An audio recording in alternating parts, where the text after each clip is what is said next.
Naam, nikukaribisha katika segmenti ya kimichezo kutokea hapa ndani ya channel yako pendwa ya Mapro TV, na kama bado hujaungana nasi ni kuombe kubonyeza neno subscribe chini ya video hii, kisha bonyeza alama ya kengele ili usipitwe na taarifa muhimu ambazo zimekuwa zikijiri na zimekuwa tukiziweka hapa kila siku.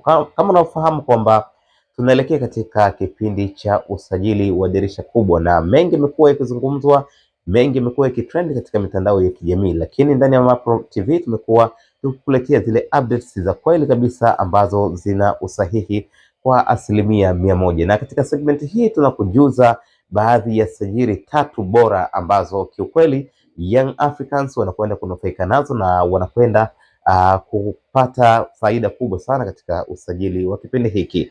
Tunafahamu kwamba kupitia video mbalimbali tumekuelezea na wachezaji kadhaa ambao tayari wameshaweza kutia saini za awali kabisa kwa ajili ya kujiunga na klabu ya soka ya Yanga kwa ajili ya msimu wa 2026 2027. Lakini miongoni mwa wachezaji hao kuna wachezaji watatu ambao kiukweli hii ni sajili bora kwelikweli. Mchezaji wa kwanza ni mchezaji ambaye anakipiga katika kikosi cha ASEC Mimosa, na huyu si mwingine ni Suleiman Fofana ambaye jana niliweza kukuelezea kwamba tayari Engineer Hersi Said ambaye ni rais wa klabu ya Yanga amekamilisha usajili wake, na kinachosubiriwa tu ni ile mkataba wa mwisho kabisa wa makubaliano ili aweze kujiunga na klabu ya Yanga, na hiyo inasubiri tu wakati sahihi wa dirisha kubwa kufunguliwa ili waweze kumsainisha na kumtambulisha rasmi kama mchezaji mpya wa klabu ya Yanga. Kwa hiyo ukiangalia namna ambavyo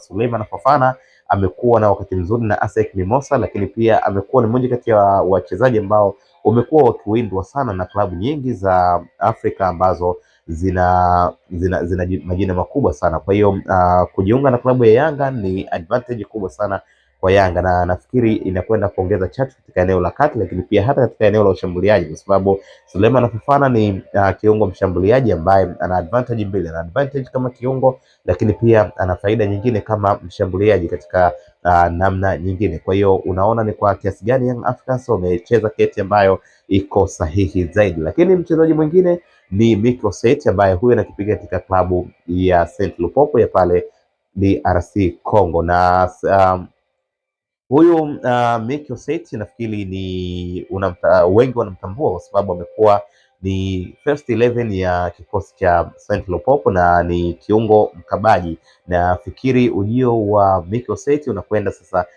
kuziba pengo rasmi la lililoachwa na Khalid Aucho baada ya kutimka na kuelekea kule Singida Black Stars, na tumeona baada ya kuondoka kwa Aucho tumeona baadhi ya viungo wengi ambao wamekuwa wakicheza eneo lile, lakini hawakufikia katika kiwango ambacho Aucho alikuwa akikionyesha. Kwa hiyo kuja kwa Mikel Seti nafikiri hii ni karata kubwa sana kwa Young Africans kuweza kuwa na wachezaji ambao ni viungo wakabaji wenye uzoefu na wenye ubora mkubwa sana katika eneo la kati. Lakini mchezaji mwingine ambaye kiukweli ni keti muhimu kwelikweli kwa Yanga msimu huu ni mchezaji Gilmugisha ambaye anakipiga katika klabu ya Al Hilali Omdurman. Gilmugisha nafikiri ni mmoja kati ya wachezaji ambao wamekuwa wakiimbwa sana na vilabu vya Azam, Young Africans, lakini pia Simba Sports Club, na wengi wamekuwa wakijaribu kupisha hodi kwa klabu ya Al Hilali kuweza kupata saini ya mchezaji huyu. Ni mmoja kati ya wachezaji hatari sana katika kikosi cha Al Hilal, lakini pia ni mchezaji ambaye kweli ametengeneza jina kubwa sana kwa ukanda huu wa Afrika Mashariki na Kati, lakini pia hususan katika michuano ya kimataifa. Kwa hiyo kuja kwa Gilmugisha katika kikosi cha Yanga nafikiri pia ni karata nzuri sana ambayo Young Africans wameicheza, na ukiangalia kwa umakini utakubaliana na mimi kwamba Young Africans kwa sasa wanatengeneza ama wanafanya usajili ambao unalenga kwenda kutoa ushindani katika michuano ya kimataifa. Kumbuka Young Africans msimu ujao anakwenda kushiriki katika ligi ya mabingwa barani Afrika, CAF Champions League, ambapo anahitaji wachezaji wenye kasi, anahitaji wachezaji wenye ubora,